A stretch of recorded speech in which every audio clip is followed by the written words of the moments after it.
Terima kasih saya sampaikan.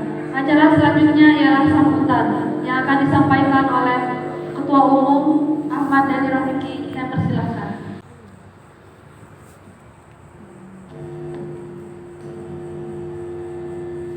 Bila kau bergetar melihat problem perkaderan, maka engkau adalah kawan saya. TB Damanhuri dalam catatan Risalah Perkaderan Ciputat halaman 2. Uhayyikum tahiyatul Islam. Assalamualaikum warahmatullahi wabarakatuh. Bismillah, alhamdulillah, salatu wassalamu ala rasulillah Muhammad ibn Abdillah wa ala alihi wa sahbihi wa mawala la nabiya ba'dah. Amma ba'du. Awalan hayya bina syukurullah azza wa jalla alladhi qad a'tana ni'matan katsiratan hatta nastati an najtami'a fi hadzal makan al-mubarak. Thumma thaniyan salatan wa salaman da'imaini mutalasimaini ala sayyidina al-Mustafa Muhammad sallallahu alaihi wasallam alladhi qad anqadna min siratil mu'arijin ila siratil mustaqim biqaulil iman Islam wal ihsan. Al-muhtaram Akhil al-kabir Kakanda Fauzi, Al-muhtaram Akhil al-kabir Bapak Muhammad Khalil Asyari selaku Komisi A anggota DPRD Kabupaten Jember beserta rekan-rekannya. Aku marhaban bikum fi hadzal makan. Al-muhtaram seluruh jajaran pengurus serta keluarga besar HMI Jalur Jember Komisariat Al-Fatih yang saya banggakan. Pertama, saya ucapkan terima kasih banyak kepada Kakanda Fauzi, kepada Bapak Muhammad Khalil Asyari yang hari ini berkenan hadir dalam acara kami, yakni milad ke-74 Himpunan Mahasiswa Islam. Dan yang kedua, saya juga ucapkan terima kasih atas terselenggaranya milad HMI ke-74 oleh HMI Jalur Jember Komisariat Al-Fatih. Semoga siapapun yang membantu terselenggaranya kegiatan kami akan mendapatkan pahala dari Allah. Dan yang ketiga, satu refleksi yang dapat kita ambil dari sejarah besar 74 tahun HMI berdiri. HMI telah banyak mengalami pergolakan-pergolakan besar sejak 5 Februari 1947 yang diprakarsai oleh Bapak Lafran Pane. Beliau menjadi salah satu pendiri dari HMI yang melihat konflik Islam, yang melihat problem kebangsaan. Hari itu tepat pada 5 Februari 1947, Lafran Pane bersama beberapa kawannya di Universitas Islam Indonesia waktu itu di Yogyakarta hari ini melakukan diskusi besar bagaimana kemudian ada wadah yang dapat menghimpun kader-kader umat muslim waktu itu, karena dominasi orang-orang muslim digerus habis-habisan. Dan ini menjadi salah satu inisiasi yang kami biasa sebut sebagai dua komitmen keislaman dan kebangsaan. Menginjak beberapa dekade besar yang saya sebut sebagai argumentum ad hominem, bahwa HMI pernah mengalami keterpecahan. HMI pernah terpecah menjadi DIPU dan MPO waktu itu, tapi kami melihat dalam fakta sejarah yang ditulis oleh Agus Sanusi pun bahwa itu adalah murni pergolakan ideologis, tidak ada peran politis di sana, karena memang rezim Orde Baru waktu itu sedang mengalami ada catatan bahwa semua organisasi, semua kelompok masyarakat waktu itu harus menggunakan asas tunggal Pancasila, sehingga bagiannya adalah terseret kembali setelah pasca reformasi bahwa HMI juga terlibat dalam aksi demonstrasi penurunan rezim Orde Baru. Ada sosok yang namanya Nurholis Majid yang kita getol menyuarakannya sebagai pemrakarsa dari nilai dasar perjuangan. Salah satu catatan ruh atau hero perjuangan kami di HMI selama 74 tahun. Tapi ada yang janggal di sana. Nurholis Majid dibenci sama Ahmad Wahid disebabkan karena terlalu dekat dengan Orde Baru. Gaya politiknya terlalu represif, sewenang-wenang, dan bahkan menghisap rakyat-rakyat kecil. Nah, dan hari ini kemarin pada tahun 2019 HMI kembali gencar HMI kembali dibicarakan dalam kancah nasional. Ada problem besar politik waktu itu, ada Sadam dan Arya selaku ketua umum kami di pengurus besar yang menangani konflik, yakni biasa kita sebut sebagai dualisme. Dan ini menjadi salah satu kemunduran besar. Harapannya Milad ke-74 menjelang Kongres di Surabaya nanti akan melahirkan narasi baru, wacana-wacana baru sesuai dengan tema besar kita pada Milad hari ini, mengokohkan komitmen keislaman dan kebangsaan. Karena terlepas dari apapun, HMI adalah fakta sejarah, dan fakta sejarah itu adalah rangkaian-rangkaian masa depan. Qala Imam Ghazali, masalatil haqiqah laisatil nisyan, masalati kathratu dzikriyah. Masalah terbesarku bukan untuk melupakan, tapi masalah terbesarku hanya karena terlalu banyak kenangan. Dan HMI hari ini mengalami banyak kenangan. Kita pernah terlibat dalam beberapa pergolakan, dan semoga di 74 tahunnya, untuk tidak mengatakan terlalu tua, tapi kami masih semangat muda, untuk teman-teman HMI terutama di Komisariat Fatih, bisa menjelma menjadi pergerakan baru, roh-roh gerak perjuangan. Akhirul kalam, mungkin hanya itu yang dapat kami sampaikan berkaitan dengan refleksi-refleksi pada Milad ke-74 ini. Ada satu catatan, yakni di catatan Bangkit di halaman 2, takdir terpanjang hanya dipegang oleh orang-orang kalah. Aqul afan bi alfi al-afwin, in wajadtum al-khati'at fahiya minni, wa in wajadtum as-sahihah fahiya minallah. Billahi taufiq wal hidayah. Yakin usaha sampai, bahagia HMI, jayalah hati. Assalamualaikum warahmatullahi wabarakatuh. Baik, terima kasih. Assalamualaikum warahmatullahi wabarakatuh. Alhamdulillah, puji syukur kehadirat Allah SWT, yang mana kita berdapat berkumpul di tempat yang penuh barokah ini bersama orang-orang berilmu, bermujalasah, bermuajahah. Semoga perkumpulan pada malam hari ini menjadi catatan amal pahala kelak di akhirat nanti. Amin Allahumma amin. Tak lupa pula kepada yang terhormat Bapak Khalil Asy'ari MPDI selaku anggota Komisi A DPR 30 Oktober, kami ucapkan selamat datang di HMI Komisariat Fatih.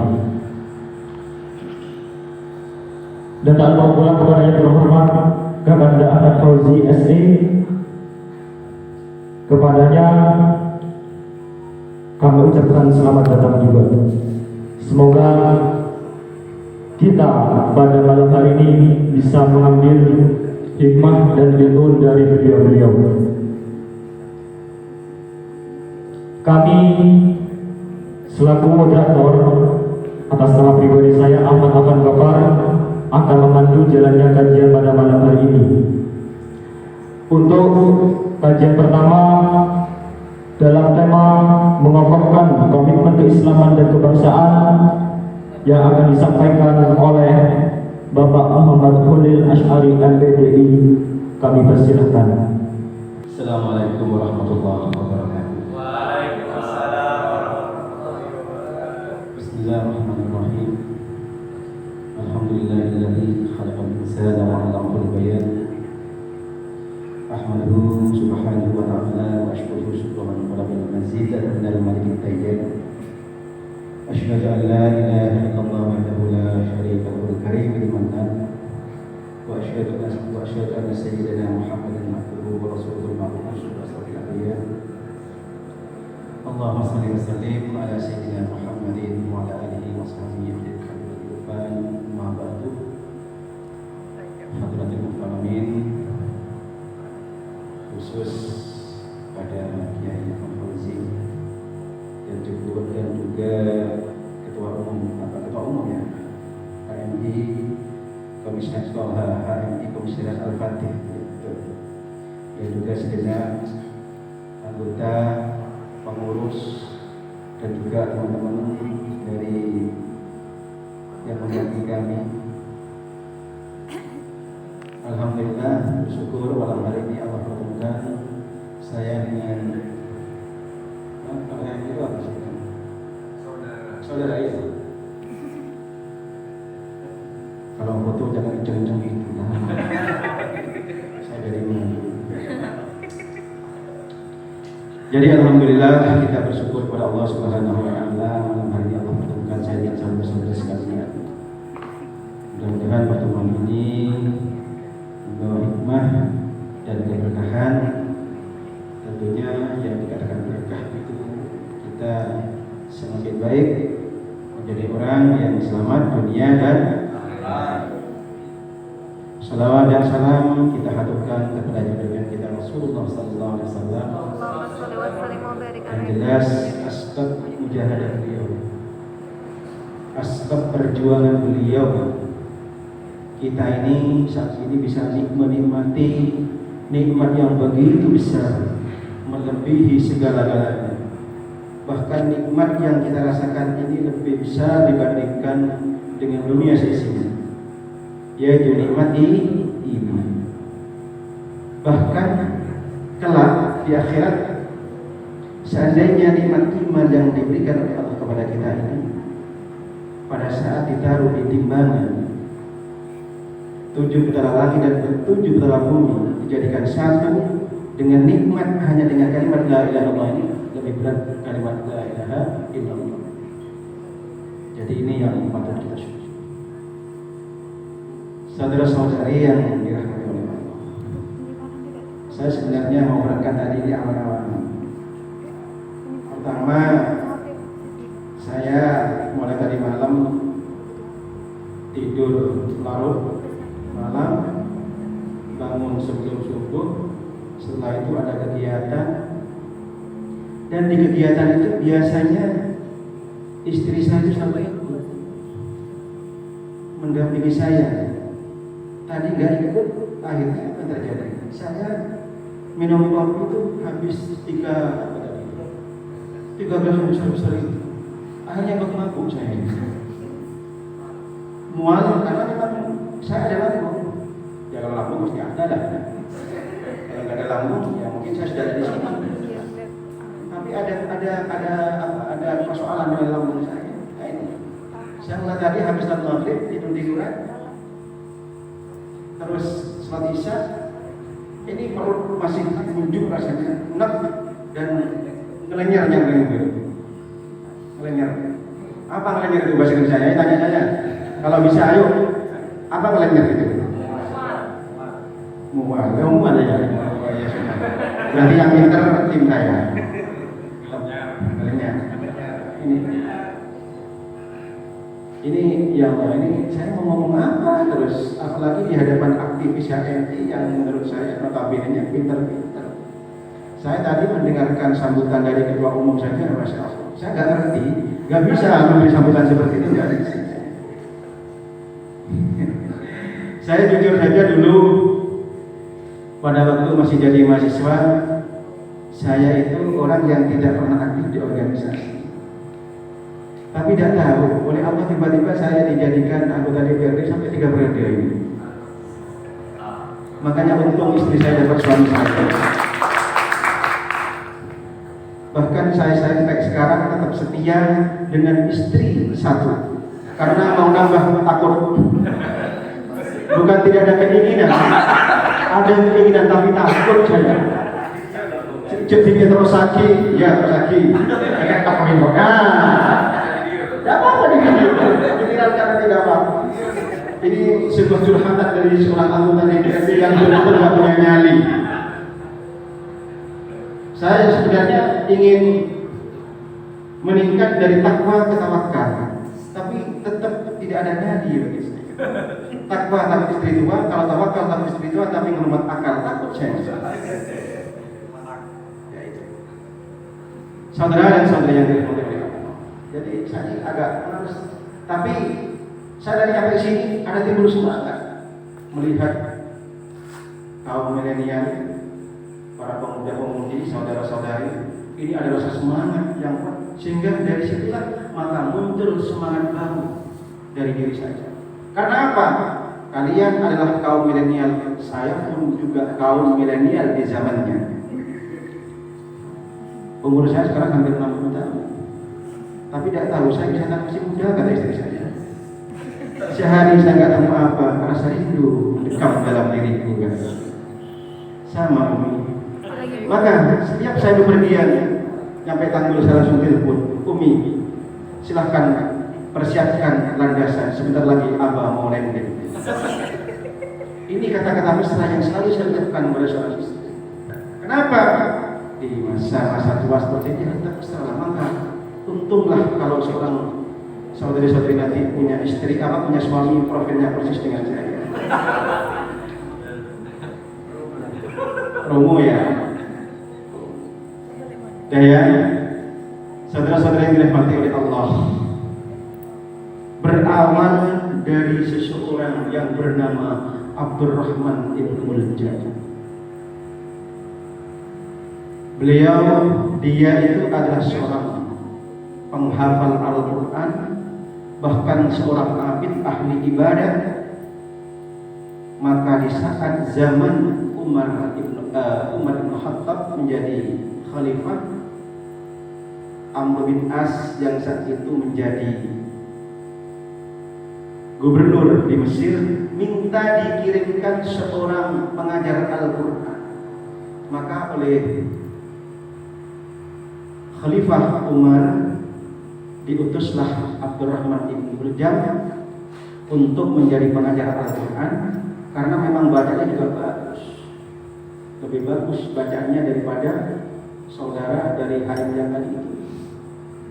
Cuman bisa dijadikan menantu juga sebenarnya. Insyaallah anak saya masih berumur 7 tahun. Jadi dari situ ternyata seorang penghafal Al-Quran dan seorang abid, seorang ahli ibadah ini tidak menjamin seseorang itu pola pikirnya lurus, karena pengaruh politik, pengaruh pemikiran, sehingga Abdurrahman ibn Muljam mempunyai pemikiran di saat terjadi perang Siffin antara Muawiyah dengan Sayyidina Ali. Maka dia termasuk kelompok yang keluar dari barisan Sayyidina Ali, juga dari kelompok Muawiyah. Maka dia masuk ke kelompok Khawarij, sehingga selain kelompoknya Abdurrahman ibn Muljam itu dianggap sesat, bahkan dianggap kafir. Apa yang terjadi? Karena doktrin sudah masuk dalam diri Abdurrahman ibn Muljam, maka dia berani membunuh Sayyidina Ali radhiyallahu anhu. Padahal Sayyidina Ali jelas surganya sudah dijamin oleh Allah Subhanahu wa taala. Betul? Yakin bahwa Sayyidina Ali ahli surga? Yakin? Coba saudari saya tanya, apakah yakin bahwa Sayyidina Ali itu ahli surga? Yakin? Hah? Yakin apa enggak? Kok ragu masih? Coba saya tanya sekali lagi, apakah saudari-saudari yakin bahwa Sayyidina Ali radhiyallahu anhu itu pasti ahli surga? Yakin apa enggak? Nah, ini tidak bisa menjawab. Nah, ini sekarang saya perlu menyampaikan seperti ini. Ini harus kita konstruksi lagi pemikiran kita. Harus kita rekonstruksi lagi pemikiran kita. Di saat kita sudah mulai ragu dengan surganya Sayyidina Ali radhiyallahu anhu. Beliau adalah sepupu Rasulullah, sekaligus menantu Rasulullah, dan menjadi khalifah yang keempat. Dan beliau adalah termasuk as-sabiqun al-awwalun. Betul. Dijamin surganya oleh Allah Subhanahu wa taala. Maka kita harus yakin bahwa Sayyidina Ali itu pasti ahli surga. Tapi Abdurrahman ibn Muljam membunuhnya. Dan sekarang ini singkat saja, tidak usah panjang-panjang. Kalau panjang-panjang, dia kalau sesuai dengan nanti amplopnya. Kalau tidak sesuai, kan butuh kan gitu. Dah, saya ajak pulau, jujur saja. Undang saya, tidak perlu dengan nyangoni saya. Betul. Tidak perlu ngamplopi saya. Oh ya, kalau amplopnya, kalau uangnya, enggak juga. Nah ini jujur. Apalagi yang udah saya tahu jenengan itu uangnya ada. Saya tahu justru kalau perlu saya yang bantu kan gitu ya. Betul. Oh, pemilih bantuan senang. Betul ya. Perlu ya. Oke. Tapi saya ada janji dulu. Saya lihat komitmennya dulu. Ini saya heran sudah. Kalau dari anggota HMI, pengurus HMI terus tidak bisa menjawab pertanyaan saya tadi ini meragukan juga. Makanya perlu pemikiran semacam itu direkonstruksi tadi. Nah ini lah sekarang apakah Abdurrahman Ibnu Muljam itu sudah tidak ada sekarang? Tidak ada memang. Tetapi pola pikir Ibnu Muljam sampai sekarang terjadi di negara kita. Ya benar. Muncul kelompok-kelompok sekarang ini, kelompok separatis, kelompok radikal yang bukan kelompoknya dianggap kafir, dianggap sesat, betul kan? Ada sekarang ini. Ini apakah mengganggu rasa keindonesiaan kita? Jelas mengganggu. Prinsip kita Indonesia termasuk harga NKRI harga mati. Tapi bagi mereka bisa-bisa bukan NKRI harga mati, tapi NKRI mati. Betul? Wow, saya harus memetik semangat. Nah ini hilang sudah mual saya. Hilang sudah mungkin nanti makannya enak juga. Saya minum. Tolong ntar lagi dikasih air lagi. Saya biasanya kalau sudah ngomong seperti ini, insya Allah sampai subuh nanti pakai. Karena yang saya gini lagi, kok ada benda. Kenapa? Karena kalau sudah ngomong seperti ini, saya memang punya ilmu. Tadi sudah saya sampaikan, saya punya ilmu laduni. Tahu ilmu laduni? Ayo, saya coba yang jawab. Yang alim santan mesti tahu. Apa ilmu laduni?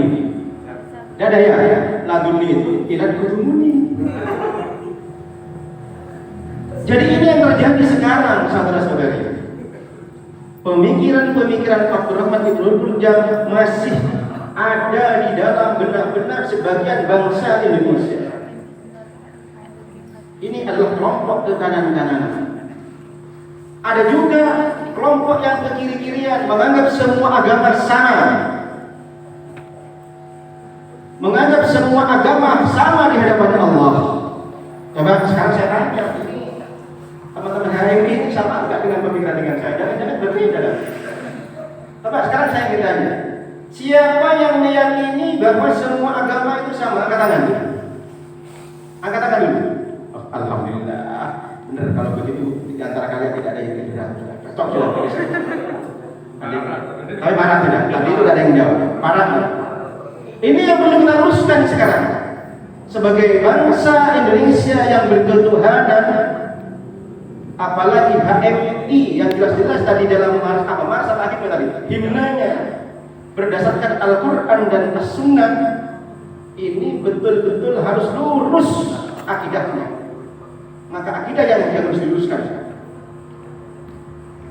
Maka saya berharap kader-kader HMI tetap mengedepankan sikap pluralitas, betul. Tetapi harus menghilangkan sikap pluralisme, betul. Kalau pluralitas sejak awal di zaman Rasulullah ini sudah ada dalam mulia diri. Tetapi kalau pluralisme mengaku semua agama sama, ini yang bahaya. Ini jangan sampai terjadi pada teman-teman atau saudara-saudara yang ada di HMI. Mau dikemanakan bangsa ini? Bangsa ini didirikan oleh tokoh-tokoh kita dulu, oleh ulama-ulama kita, oleh santri-santri, dengan tetesan darah dan air mata. Justru sekarang di saat merdeka kita akan merusaknya. Na'udzubillah tsumma na'udzu. Ini yang harus kita tanamkan sekarang di dalam hati kita sebagai kader HMI. Kenapa? Karena di pundak kalianlah masa depan bangsa ini ada di panjenengan saja. Bukan hanya masa depan bangsa, tapi masa depan agama. Yang saya katakan tadi, pemikiran-pemikiran Ibnu Muljam sekarang masih banyak di negara kita. Sedangkan pemikiran-pemikiran Mu'tazilah yang mengedepankan akal pikiran juga banyak di negara kita sekarang. Justru HMI sekarang harus menjadi pelopor penegak akidah Ahlus Sunnah wal Jamaah. Betul. Ini sekarang harus kita kedepankan. Jangan dikira HMI, karena banyak yang beranggapan HMI itu berafiliasinya adalah ke Muhammadiyah. Muhammadiyah itu bukan Ahlus Sunnah wal Jamaah. Goblok yang bilang seperti itu. Betul ya? Goblok. Kenapa? Karena saya melihat teman-teman HMI itu amaliyahnya tetap menurut akidahnya Abu Musa al-Asy'ari dan Abu Mansur al-Maturidi, itu akidahnya. Sedangkan syariahnya tetap mengambil dari madzhabul arba'. Betul. Inilah yang dilakukan oleh teman-teman HMI. Makanya kalau ada orang di luar mengatakan HMI itu dianggap bukan Ahlus Sunnah wal Jamaah, berarti dia perlu bersyahadat lagi. Ada yang cukup boleh itu salah gratis dukung ya.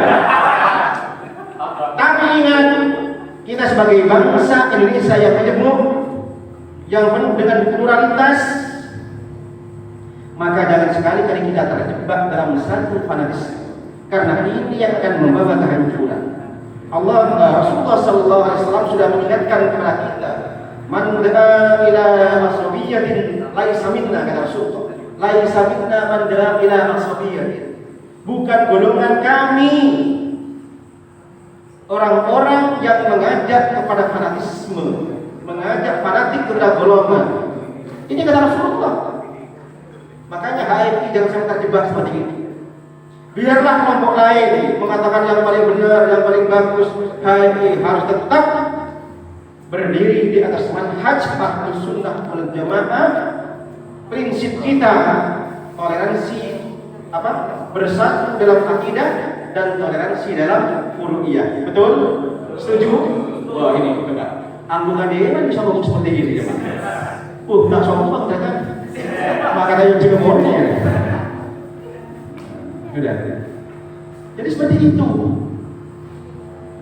Makanya kalau kita tetap berdiri pada manhaj Ahlus Sunnah wal Jamaah, maka akidah kita terselamatkan, agama kita terselamatkan, rasa kenegarawanan kita di dalam menjaga NKRI sebagai bagian dari prinsip kita, maka semuanya akan terjaga. Sehingga keindonesiaan kita terjaga, keislaman kita juga terjaga. Padahal saya tadi ini tidak punya bayangan saya akan menyampaikan seperti ini. Betul itu, karena saya agak mual. Tapi saya melihat dengan yang mendengarkan semangat, sehingga yang bicara setengah mati, sedangkan yang mendengarkan setengah hidup. Ada sekondu menurut. Bukan butin akhir mulai saya. Salah hati belajar kan gitu. Ya sudah. Makanya undang saya itu enaknya di situ. Masa ada anggota DPRD diundang posisi nyangoni? Oh jangan. Kalau perlu anggota dewan yang bimbang ke HMI. Betul. Jangan lah. Apa sebenarnya? Tapi yang penting ada komitmen ya. Nah, kan betul. Kita kan simbiosis mutualisme kan ya kan? Sudah. Apa perlu saya jadikan pembina HMI? Siap saya Pak. Apakah saya dijadikan sebagai narasumber yang tetap istiqomah, yang tetap berkelanjutan? Siap saya. Asalkan jaga komitmen. Ya. Apa saya minta dipilih jenengan? Tidak perlu jenengan pilih saya. Apalagi jenengan di luar dapil saya. Tidak perlu.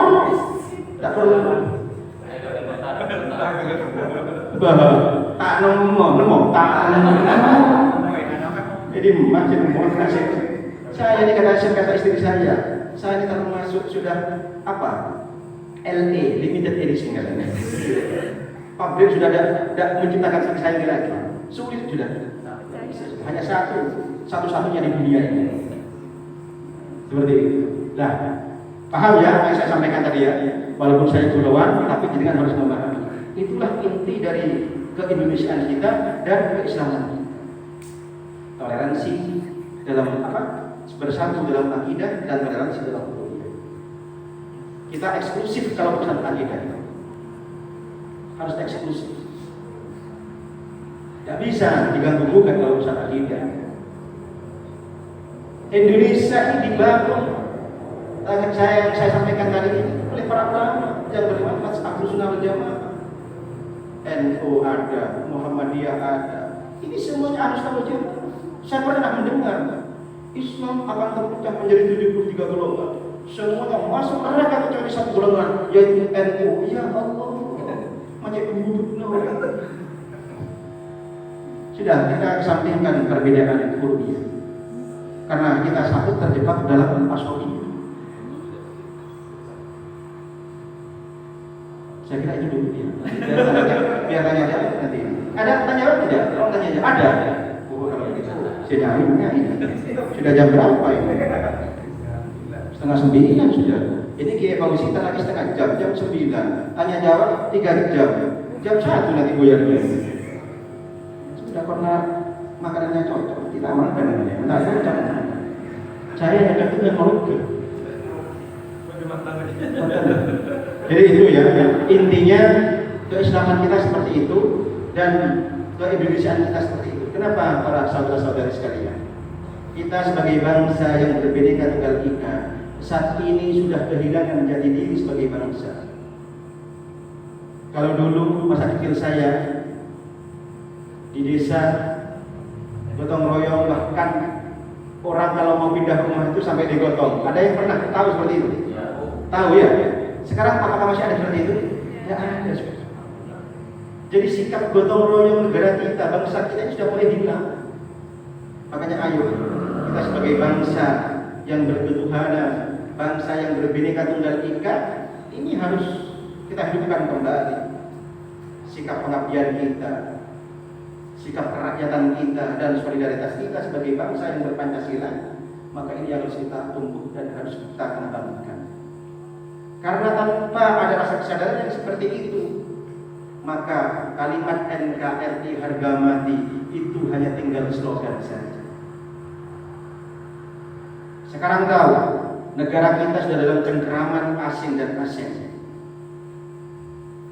Kalau kita tetap tidak sadar, tetap kita terpecah belah, maka jangan diharap beberapa tahun lagi negara kita masih utuh.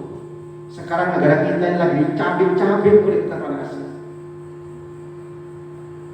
Tapi saya sebagai unsur pemerintahan rasanya berbicara terlalu dalam. Ini kok nggak pantas, nanti aja datang ke rumah saya satu-satu.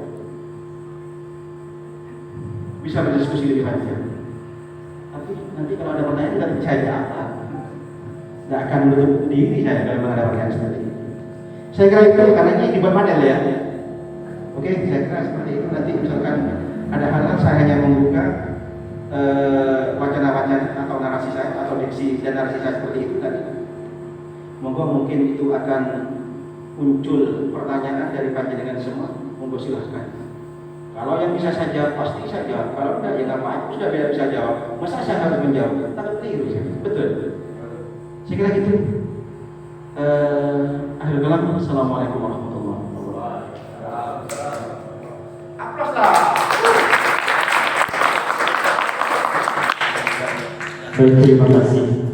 Sangat bermanfaat dan sangat gampang didengar bagi kita semua. Semoga apa yang disampaikan oleh Bapak Khalil menjadi ilmu yang bermanfaat. Kemudian pembicara kedua yakni Bapak Ahmad Fauzi SD, kepadanya kami persilakan. Bismillahirrahmanirrahim. Assalamualaikum warahmatullahi wabarakatuh. A'udzu billahil karim minasyaitonir rajim. Innallaha samii'un 'aliim. Bismillahirrahmanirrahim. Alhamdulillahi rabbil alamin wa bihi nasta'inu 'ala umuri dunya waddin. Wassalatu wassalamu ala rasulikal karim sayyidina wa habibina wa safiina wa maulana Muhammad wa ala alihi wa sahbihi ajma'in. Rabbi shrah li sadri wa yassir li amri wahlul 'uqdatam min lisani yafqahu qawli. Qala Allah Ta'ala fil Qur'anil Karim, A'udzu billahi minasyaitonir rajim. Bismillahirrahmanirrahim.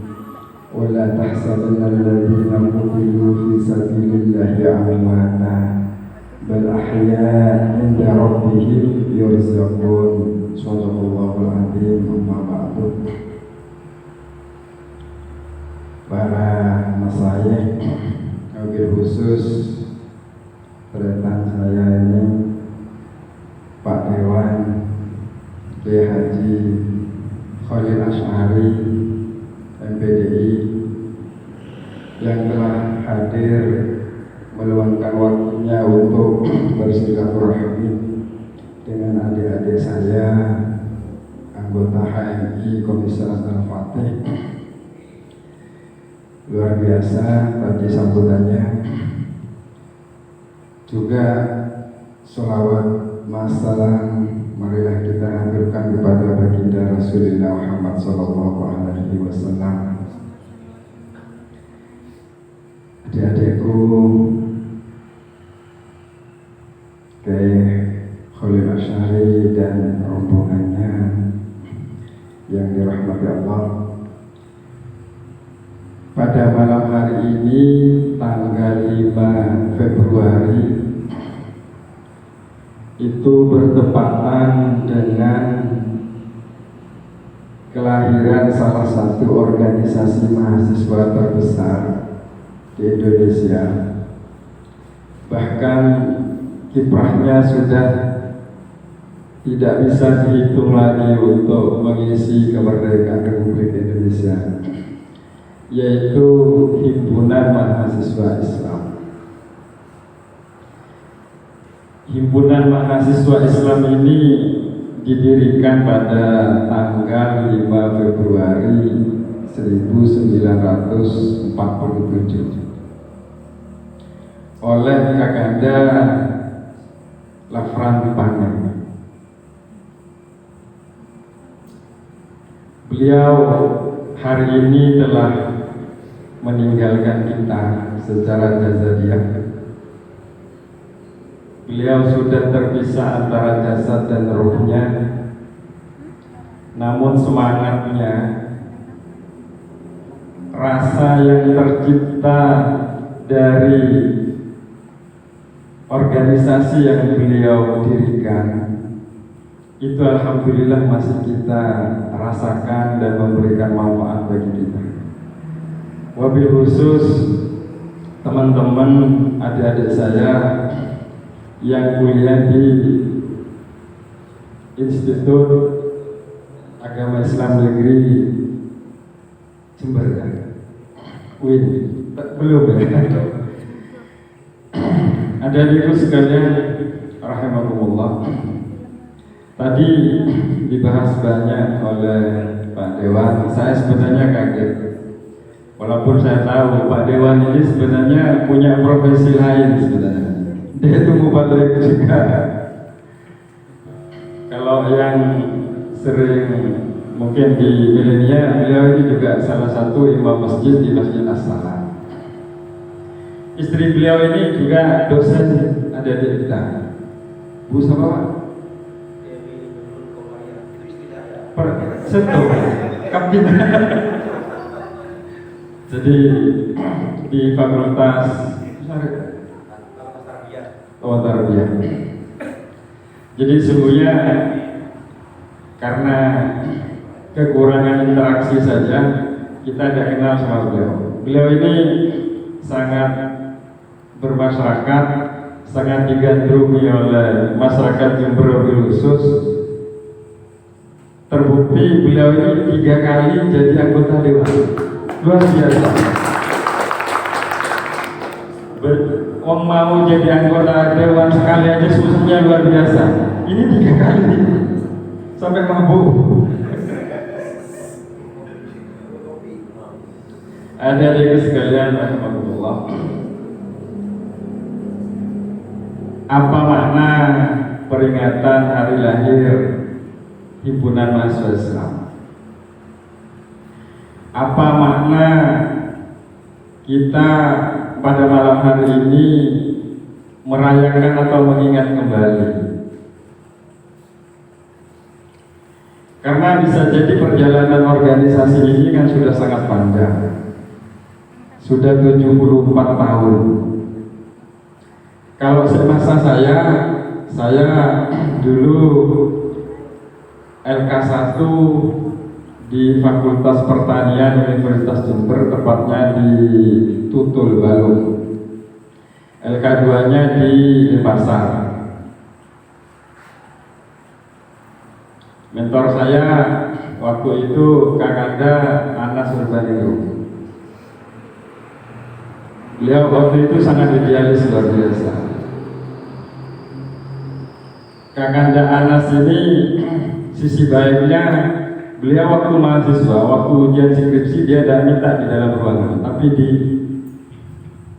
aula umum, siapapun bebas untuk bertanya. Itu LK2 saya. Saya sebenarnya bukan dari Fakultas Pertanian, saya dari Fakultas Ekonomi Universitas Jember. Saya terakhir, tadi saya diminta kurikulum kita, tapi saya lupa. Jadi saya jadi anggota HMI Komek atau dikenal Komisariat Ekonomi UNED tahun 1993. Jadi pengurus periode 94-95 Kabin Kekaryaan, tidak tahu apa sekarang. Kemudian tahun 96 jadi Sekjen Lembaga Ekonomi Mahasiswa Islam HMI Cabang Jember. Itu terakhir sudah. Karena saya aktivitasnya tidak di politik, tapi lebih di entrepreneur. Kemudian saya mempunyai sejarah khusus. Saya berhutang budi kepada Himpunan Mahasiswa Islam. Namun juga saya setelah itu juga melanjutkan di pondok pesantren. Walaupun kami ini juga dari saya asli Pamekasan. Saya mondok di Banyuanyar sama Kayu Manis. Kemudian setelah lulus Fakultas Ekonomi, saya diminta untuk ngajar pertamanya di Pondok Pesantren Al-Wafa Purworejo. Kemudian setelah ngajar, saya dipercaya jadi direktur Galaksi. Mungkin tahu ya, sering Galaksi. Tahun 2002 sampai 2005. Sekaligus juga waktu itu jadi kepala pondok saya. Alhamdulillah sampai detik ini pun masih saya sebagai tenaga ahli di Pondok Pesantren Al-Wafa Purworejo. Itu mungkin sekilas tentang kurikulum vitae saya. Jadi alhamdulillah saya sering juga diundang oleh adik-adik saya di Komisariat Al-Fatih ini. Waktu itu komisariatnya ada di Jalan Imam Sukari. Sekarang sudah habis.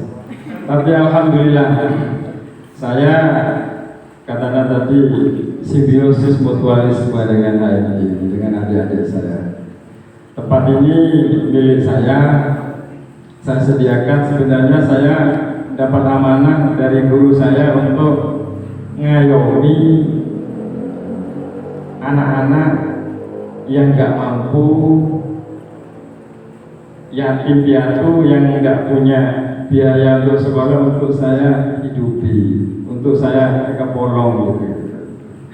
Tapi saya ikut saja apa yang di sini, makanya saya sediakan kalau malam hari ini yang kerasan di sini teman-teman mahasiswa YIN yang notabene juga adalah adik-adik saya di HMI, saya sangat bersyukur. Kenapa? Karena saya juga punya hutang budi. Mudah-mudahan tempat ini bisa dimanfaatkan dengan sebaik mungkin. Saya sempat berdiskusi dengan adinda saya ini, Mas Denny, Mas Jafar, Mas Khairi ini yang tidur di sini. Saya dapat cerita juga bahwa anggota HMI Komisaris Al-Fatih ini nggak banyak. Saya teringat waktu itu di komisariat saya di Fakultas Ekonomi Universitas Jember di Tomai, Komisaris Ekonomi. Itu sekali NK itu biasanya lebih 100. Tidak tahu sekarang NK berapa kan? Oh, dibatasi 40. Dibatasi atau memang sudah daya minatnya nggak begitu menarik? Oke, adik-adikku sekalian yang saya cintai, memang Anda rasanya saya pahami bahwa keberadaan HMI di UIN Ahmad Siddiq ini memang punya tantangan tersendiri. Kenapa? Karena level ke-NU-nya itu di UIN YIN ini sangat kental. Sementara kita lebih dikenal katanya tadi Pak Dewan bilang HMI itu lebih dikenal dengan Muhammadiyah atau paling enggak Muhammadino lah gitu. Perbaruan antara Muhammadiyah dan NU. Padahal katanya tadi adinda Denny waktu sambutan luar biasa. Siapa yang nyangka kalau orang nggak kenal mungkin bisa jadi HMI itu lebih dekat dengan Muhammadiyah atau MI lah. Kalau lihat sambutannya ini lebih NU dari NU. Betul. Dan kurikulum vitae-nya dia juga alumni pondok pesantren terkenal di Sumeneb itu. Kiainya yang juga Bupati Sumeneb Karangda. Jadi saya ke depan melalui momentum peringatan hari lahir HMI yang ke-74 ini ingin bahwa paling tidak Komisaris Al-Fatih ini menjadi percontohan, menjadi garda terdepan. Tidak ada sekat antara HMI dan NU. Kita memang nggak boleh double kartu anggota. Tapi kalau amalannya lebih NU dari yang NU. Bahkan kalau lihat pidatonya itu, saya berani taruhan ketua PBI komisaris juga. YIN, saya kira akan kalah dengan ke-NU-nya dengan Mas Dede. Apalagi kalau sudah baca kunut misalkan, wah luar biasa. Ya. Beliau juga punya kemampuan untuk terus morok kitab ini. Luar biasa. Jadi bukan promosi saya, tapi karena memang sudah ketua komisariat, menurut saya Anda tidak salah pilih Mas Denny ini sebagai ketua komisariat. Tepuk tangan. Ke depan saya ingin bahwa nilai-nilai ke-NU-an, nilai-nilai kesantrian itu ada di HMI Komisaris Al-Fatih. Setuju Anda? Setuju. Jadi tidak kemudian orang mau mengundang dosen, dekan, takut kalau diundang HMI, kalau dekat-dekat HMI Muhammadiyah tidak dapat jabatan nanti di IAIN. Betul?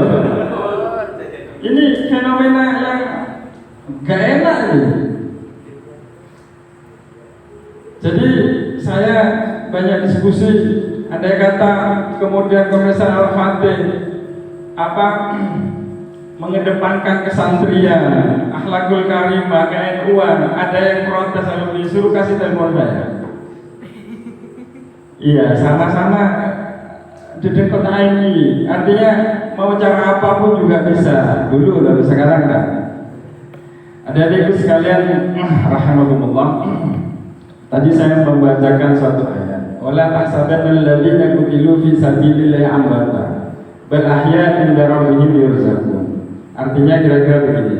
Jangan engkau mengira orang yang mati, orang yang syahid di jalan Allah itu seperti Pak Lafran tadi ini kemudian anggap mati. Dia itu masih hidup, bahkan mendapat rezeki di sisi Tuhannya. Jasadnya boleh mati, tapi spirit ruh rasanya muncul hari ini. Muncul atau tidak? Jadi kegiatan kita ini tidak hanya formalisme memperingati lahirnya HMI, tapi lebih dari itu, merasakan keberadaan Kakanda Lafrantani hadir pada saat ini. Kita baca sejarahnya Lafrantani, kurikulum vitae-nya. Dia itu juga santri. Santri bisa dibaca di biografinya. Jadi tidak ada alasan kemudian anak HMI itu kemudian tidak harus menanggalkan kesantriannya. Ini salah besar. Fenomena yang saya lihat dan miris bagi saya, ketika mulai SMA, SMP dia nyantri. Ketika sudah kuliah, ketika masuk HMI, kesantriannya hilang. Betul apa betul? Betul apa betul? Betul ya? Ini salah besar. Salah besar. Jadi kemudian dia lupa bahwa ada tokoh idola kita yang sampai menjamin kita, ketersambungan kita, dia pertanggungjawaban sampai yaumil qiyamah.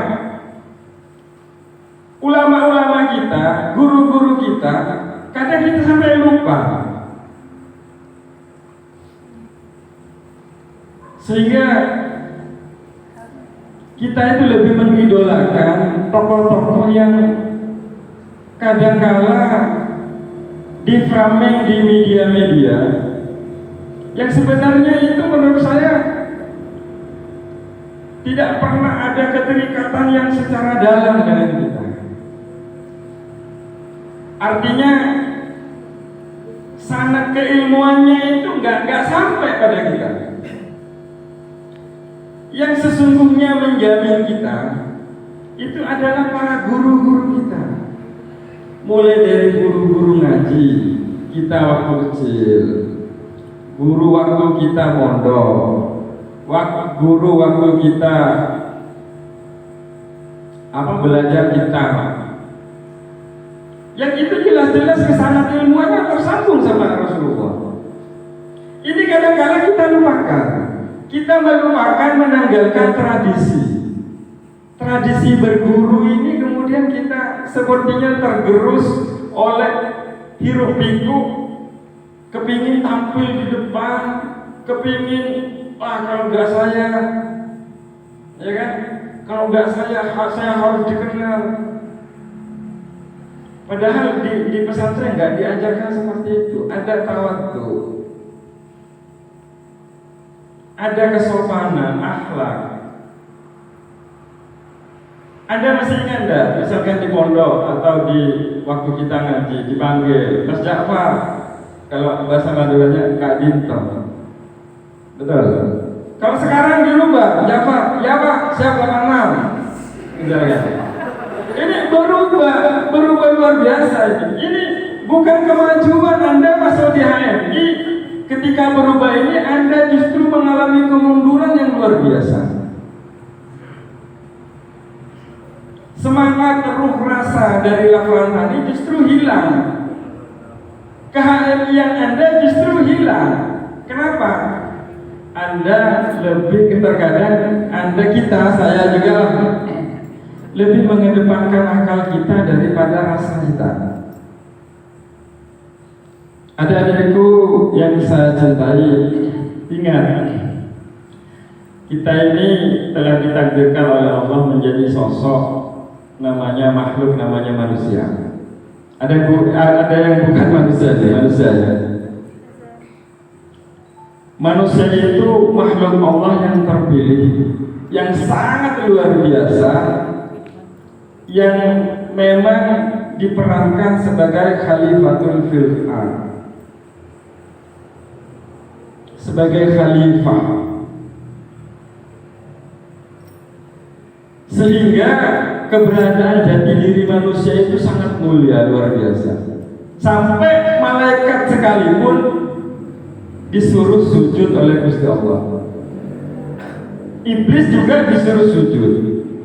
Iblis itu juga bertauhid, paham. Tapi kemudian iblis itu muncul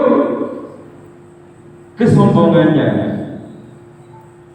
Ketika Allah mengatakan wa nafakhtu fihi min ruhi, ketika aku tiupkan ruhku sebagian ruhku, maka sujudlah engkau malaikat dan iblis. Malaikat sujud, iblis tidak sujud. Kenapa? Di dalam iblis muncul kesombongan. Apa kata iblis? Manusia terbuat dari tanah, sedangkan saya dari api. Atau kalau hari ini bilang, kamu kan masih mahasiswa, saya ini sudah S1. Kamu itu kan betul-betul lah. Kamu kan tampaknya nggak ganteng kayak saya ini kan ganteng. Muncul kesombongan. Saya ini kan ketua komisariat, kamu kan anggota. Muncul kesombongan.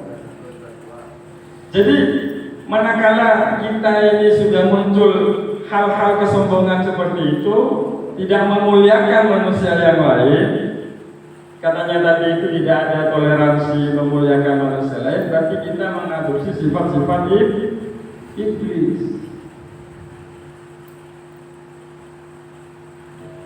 Jadi kemuliaan kita, Allah memuliakan kita itu bukan karena semata-mata jasad kita, bukan semata-mata kecerdasan kita, bukan semata-mata bahwa kita ini tangan kuat, betes lempo misalnya. Bukan, tapi karena ada ruh ilahiyah di dalam diri kita. Bukan karena kepintaran kita. Maka dari itu ada beberapa prinsip yang harus kita pahami. Yang pertama adalah bahwa ruh itu harus di atasnya jasad. Itu harus dipahami bahwa kemuliaan kita itu karena ada ruh ilahiyah. Itu yang pertama. Yang kedua, rasa itu pantulan ruh. Itu harus di atasnya akal. Akal itu menyokong rasa. Jangan dibalik. Kalau sudah rasa itu cenderung apa? Menunduk. Nggak ada kesombongan. Kalau sudah mengedepankan akal, seperti yang terjadi pada hari ini, karena kita memang di pendidikan kita ini, pendidikan kita menganut sistem pendidikan seperti industri, betul atau tidak? Jadi pendidikan yang transaksional, lain dengan pesantren.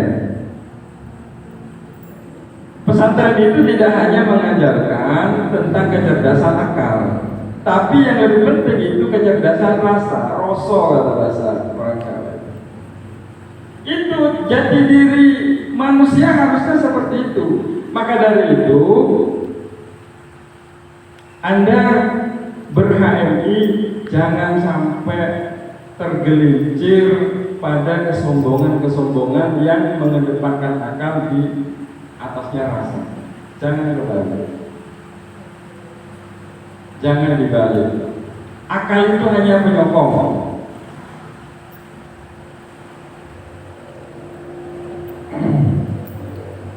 Mungkin pengantar dari saya, karena ini 3 jam katanya Pak Dewan ini dialognya, tanya jawabnya. Jadi jelas kata bahwa Anda ber-HMI, kuliah di IAIN, jangan sampai meninggalkan kultur asli Anda, jangan sampai meninggalkan akhlak yang sudah diperoleh di pendidikan sebelumnya, lebih-lebih adik-adik kita yang sudah punya latar belakang pesantrenan. Mungkin itu saja kehadiran Lafan Pane. Mudah-mudahan pada malam hari ini kita betul-betul kembali kepada jalan yang lurus, manakala kita sudah agak-agak tergelincir gitu. Itu saja pengantar dari saya. Billahi taufiq wal hidayah. Wassalamualaikum warahmatullahi wabarakatuh.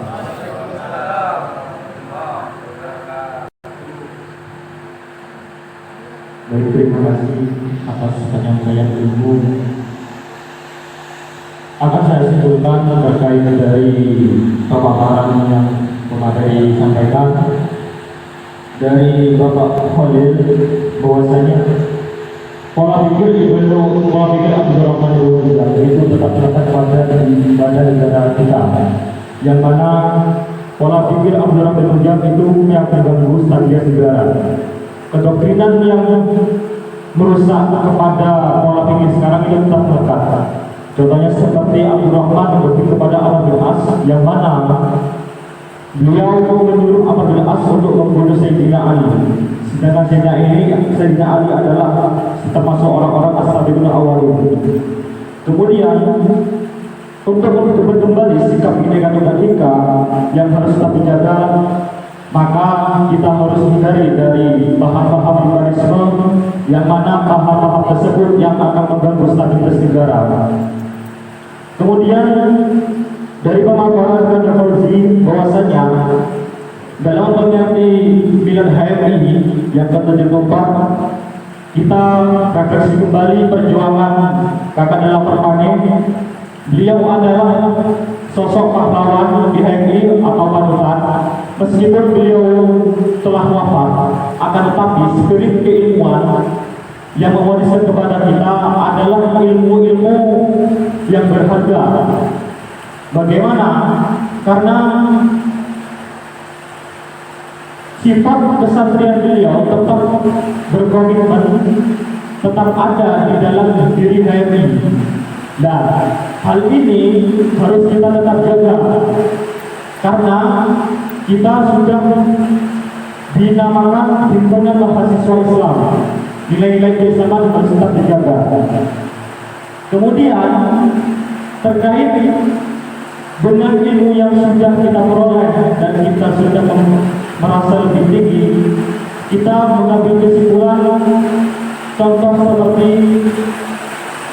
orang-orang yang sombong akan ilmunya itu harus dijauhi, karena orang yang sombong pada ilmunya itu termasuk pada fakir atau mendekati kekufuran.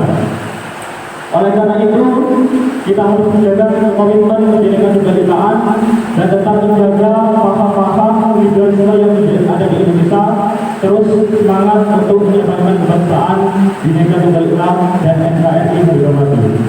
Mungkin itu penyampaian kesimpulan yang saya dapatkan dari teman-teman anggota HMI. Ada pertanyaan, monggo kami persilakan.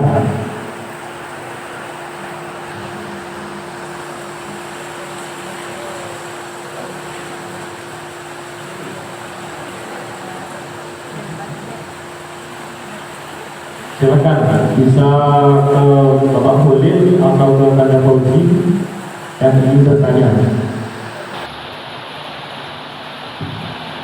Assalamualaikum warahmatullahi wabarakatuh. Sebelumnya saya ucapkan kepada kedua pemateri yang telah memaparkan materinya dengan baik. Dari materi-materi yang sudah disampaikan tadi, saya ingin menanyakan persoalan Islam serta negara atau fakta-fakta yang sudah terjadi di negara kita. Saya berangkat dari Islam, berangkat dari konsepsi yang sempurna tentang alam semesta, merupakan mazhab yang realistis lagi lengkap.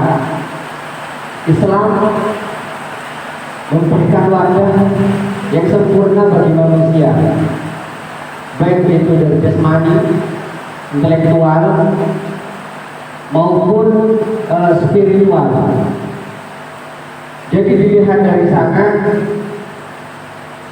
kita tidak bisa mengelak lagi bahwa Islam ini adalah agama yang sempurna. Kira-kira seperti itu. Terkait dengan kenegaraan, bahwa dari apa yang saya peroleh di bangku kuliah, bahwa ada 3 macam hubungan agama dengan kenegaraan. Dan yang terjadi dan yang kita anut saat ini, bahwa kita ada di bagian simbiotik, yaitu kita menyesuaikan kita juga beragama, tapi kita bernegara. Begitu juga sebaliknya, kita bernegara dan di dalam negara itu kita beragama dan agama kita dilindungi dan keyakinan kita juga dijaga. Kira-kira seperti itu. Lalu kemudian menarik kita bicarakan bahwa sempat booming beberapa hari yang lalu dan sampai sekarang ini ada salah satu public figure, katakanlah seperti itu, yang menyebut bahwa Islam adalah agama arogan. Dengan apa yang saya tangkap tadi bahwa umat serta bangsa harus menerima pluralisasi atau keberagaman yang ada di negara kita. Jadi kalau misalkan disebut Islam arogan, banyak orang-orang Islam yang tidak terima, apalagi orang-orang Islam yang ada di negara kita, mereka mayoritasnya, kita mayoritas yang ada di sini. Lalu saya ingin tanggapan dari Bapak Holil selaku anggota dewan, akan tetapi saya ingin lebih spesifik lagi, bukan bertanya kepada Bapak Holil selaku bertanya kepada Bapak Holil mewakili anggota dewan, tidak, tapi bertanya kepada Bapak Holil selaku anggota dewan melalui pribadinya sendiri. Kira-kira seperti itu. Terima kasih.